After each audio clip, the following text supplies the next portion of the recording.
This animal is smiling at you, not performing, not posing. This is just its face, every single moment of its life. Scientists have a name for it, a permanent smile. The internet has another name, the happiest animal on Earth. But here's what no one tells you about this smile. Behind it is a story far stranger and far sadder than it looks. Meet the quokka, Cetonix brachyurus, the size of a domestic cat, the face of something that has never known fear. It's a marsupial, closer to a kangaroo than anything else, but rounder, softer, smaller. It hops on short, powerful legs. It carries its young in a pouch, and it lives on one of the most isolated islands on Earth, Rottnest Island, just off the coast of Perth, Western Australia.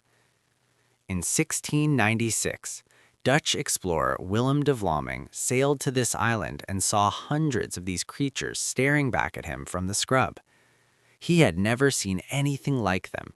He thought they were giant rats. He named the island Rottnest. That name, Rottnest, has stuck for 300 years, but the quokka has been here far longer than that. Its tail is a survival tool, not for balance, but for fat storage. During dry seasons when food disappears, the quokka draws on reserves stored right there in its tail. It can go days without water, recycling moisture from its own body. It doesn't just eat, it ruminates, like a cow. The quokka swallows food whole, then brings it back up hours later to chew properly. A marsupial that chews its cud, almost no one knows this. It can climb trees, not like a monkey, but up to 1.5 meters, quietly to reach leaves just out of reach. A hopping animal that climbs. And here's the strange part about that smile. The quokka doesn't feel happiness. It has no concept of it. The upward curve of its mouth is a coincidence of bone structure, the same way a dolphin always appears to grin. The quokka simply has a face that looks like joy. Whether it actually feels any, that's a question no one can answer. The quokka is a creature of darkness and routine. By day, it disappears. It finds the same shelter every single day inside dense, spiky acanthocarpus plants.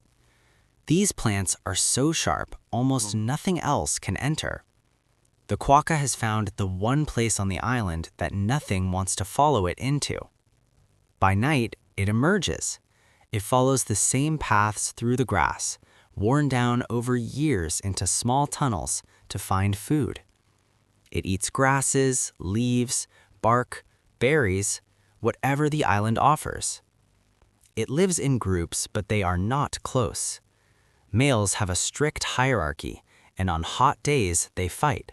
Not over food, over shade. The best, coolest sheltered spot is the most valuable thing a quokka can own. Females choose their mates. If she is not interested, she simply runs away. If she stays and grooms him, that is acceptance. After mating, she carries her joey in her pouch for 6 months. Then, for 2 more months, the joey stays close, still drinking her milk, before becoming fully independent. Here is the part of the quokka story that the selfies never show. When a quokka mother is chased by a predator, and there are many on the mainland, she may drop her joey. The joey calls out, it makes noise, it draws attention, and the mother runs. People called this cruel. Scientists called it survival. The mother lives to breed again. The joey sometimes does not survive. This is not evil. This is millions of years of evolution making the only calculation that keeps the species alive. One life for the chance of many more. The quokka smiles through all of it. It doesn't know what cruelty is. It doesn't know what sacrifice is. It only knows run, hide, survive, return. There are around 15,000 quokkas left on Earth. Not millions, not thousands of thousands. 15,000. On the mainland, where they once lived across vast stretches of southwestern Australia, only about 4,000 remain, most in groups of fewer than 50, scattered, fragmented, surrounded by red foxes, feral cats, and dogs that arrived with European settlers in the 1800s and never left. In the last 200 years, over half of their habitat has been destroyed. Logging, farming, housing, fire. And in late 2024, just months ago, a new population of quokkas was discovered in the Perth Hills, hidden, unknown, photographed by the public for the first time. Scientists are keeping the exact location secret to protect them. Even now, they are still being found. Even now, they are still disappearing. Every day, tourists come to Rottnest Island to take a selfie with a quokka. The quokka leans in. It smiles. The photo goes viral. The tourist flies home. The quokka goes back to its spiky bush, curls up in the dark, and waits for night. It has no idea it is famous. It has no idea it is vulnerable. It has no idea that somewhere on the mainland, in a patch of bush that no one knows about, a small group of its kind was just discovered, and that scientists are quietly trying to make sure they survive. It just smiles.